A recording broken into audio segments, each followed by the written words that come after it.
America અને Canada બાદ હવે ઓસ્ટ્રેલિયાએ પણ આંતરરાષ્ટ્રીય વિદ્યાર્થીઓ માટે અને ખાસ કરીને ભારતના કેટલાક રાજ્યોના વિદ્યાર્થીઓ માટે સ્ટુડન્ટ વિઝાના નિયમો છે તેને વધારે કડક બનાવી દીધા છે.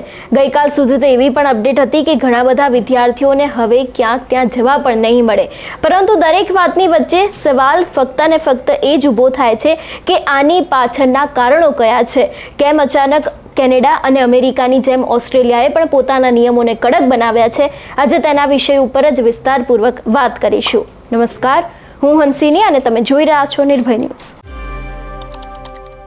આ નિર્ણય છે એવા હજારો ભારતીય વિદ્યાર્થીઓ માટે એક મોટો ઝટકો છે જે ઉચ્ચ શિક્ષણ માટે ઓસ્ટ્રેલિયા જવાનું સપનું જોઈ રહ્યા હતા. ખાસ કરીને ગુજરાત સહિત 6 રાજ્યોના વિદ્યાર્થીઓ માટે આ જે નિયમ છે તેને લાગુ કરવામાં આવ્યો છે અને ખાસ કરીને ઓસ્ટ્રેલિયન ઇમિગ્રેશને પંજાબ, હરિયાણા, ઉત્તર પ્રદેશ, રાજસ્થાન, ગુજરાત અને જમ્મુ કાશ્મીર આ 6 રાજ્યોમાંથી આવતા વિદ્યાર્થીઓ માટે આ નિયમો છે તેને વધારે ને વધારે કડક બનાવ્યા છે. અને એટલું જ નહીં, અનેક એવા પ્રતિબંધો પણ મૂક્યા છે. એટલે ખાસ કરીને જે તે વિદ્યાર્થી છે એને હવે ઓસ્ટ્રેલિયા જવું હશે તો એને વધારે ને વધારે મુસીબતોનો સામનો કરવો પડશે. ઓસ્ટ્રેલિયન ઇમિગ્રેશનનું આ મુદ્દાને લઈને શું માનવું છે? જો તેના વિશેની વાત કરવામાં આવે તો આ રાજ્યોમાંથી સ્ટુડન્ટ છે તે વિઝાની આડમાં છેતરપિંડી કરનારાઓની સંખ્યામાં વધારો થયો છે.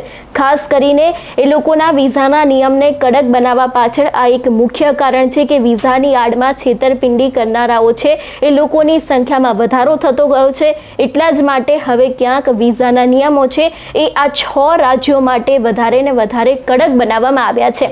ઓથોરિટીએ ચિંતા પણ વ્યક્ત કરી છે કે આ રાજ્યોમાંથી આવતા લોકો શૈક્ષણિક લક્ષ્યો પૂરા કરવાને બદલે સ્ટુડન્ટ વિઝાનો ઉપયોગ છે તેનો પરમનન્ટ રેસિડેન્સી એટલે કે PR મેળવવાના માર્ગ તરીકે ઉપયોગ કરતા હતા.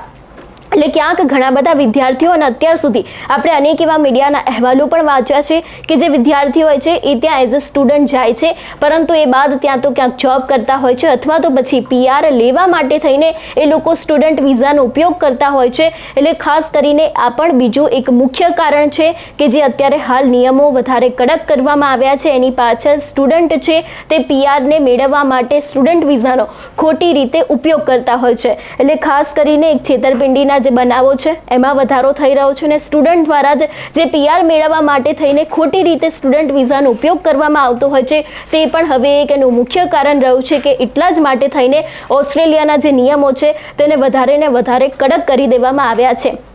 નિયમોનો દુરુપયોગ તો કરવામાં આવતો જ હતો અને આ જ સ્થિતિને જોતા ઘણી બધી ઓસ્ટ્રેલિયન યુનિવર્સિટીઓ છે એ લોકોએ પણ હવે ધીરે ધીરે કડક પગલાં ભરવાનું શરૂ કર્યું છે.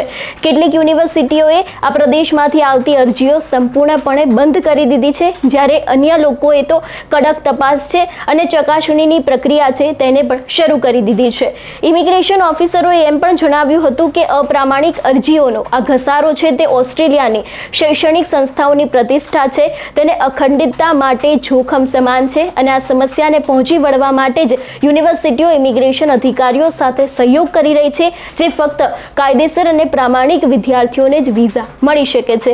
એટલે જે પ્રમાણે આપણે કેનેડામાં પણ જોતા આવ્યા હતા એ પ્રમાણે કે વિઝાના નિયમો વધારે કડક કરી દેવામાં આવ્યા.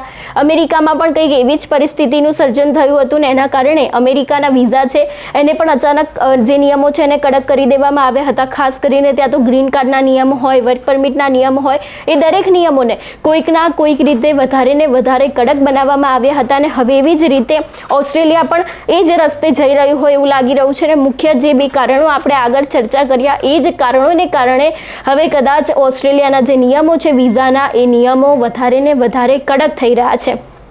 હાલ જો ઓસ્ટ્રેલિયાની વાત કરવામાં આવે તો જે વિદ્યાર્થી ત્યાં રહી રહ્યા છે એ લોકોને કોઈ જ નુકસાન નથી થવાનું, પરંતુ જે વિદ્યાર્થીઓ જવાના છે એ લોકોની ચોક્કસપણે હવે કદાચ તપાસ થઈ શકે છે એવી પણ શક્યતાઓ સામે આવી રહી છે. અને હવે જેટલા પણ વિદ્યાર્થીઓ ગુજરાતથી અથવા તો બીજા જે 5 રાજ્યો છે એમાંથી જવાના છે એ લોકોને પણ હવે સંપૂર્ણ રીતે એ લોકોની ચકાસણી કરવામાં આવશે ને એ બાદ જ એ લોકોને ઓસ્ટ્રેલિયાના સ્ટુડન્ટ વિઝા છે તે મળી શકે છે. તમારું શું માનવું છે આ વિષયને લઈને અમને કમેન્ટ કરીને ચોક્કસથી જણાવજો. તેની સાથે જ અમારી ચેનલ નિર્ભય ન્યૂઝને લાઇક, શેર અને સબસ્ક્રાઇબ કરવાનું ભૂલશો નહીં. નમસ્કાર.